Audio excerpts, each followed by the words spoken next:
आखे अब होता वे अबेर हो पंडित जी कइले बड़े आवे में देर हो खोले खाती आखे अब होता वे अबेर हो पंडित जी कइले बड़े आवे में देर हो नहीं बड़ा नुनो हइले ना सामान सरी आइले लइके खड़ा भइल उनका दूरा बा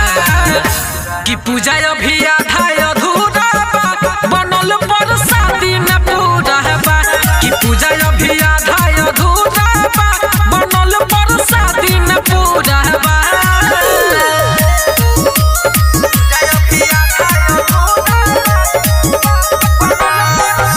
Mixed by Alpha Films Bhojpuri।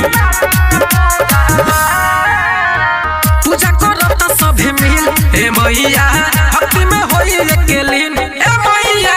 पूजा करता सभे मिल ए मैया भक्ति में होई एके लीन ए मैया ई तो गइल बाना फूल न ले आइल बट फूल सफला गतई हो बेलूरा बा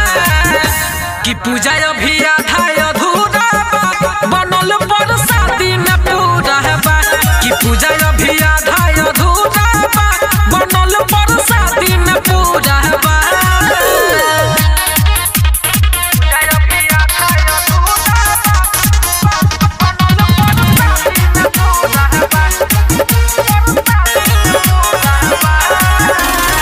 सभे बोलता जयकार ए माई हो बजता गाना झनकार ए माई हो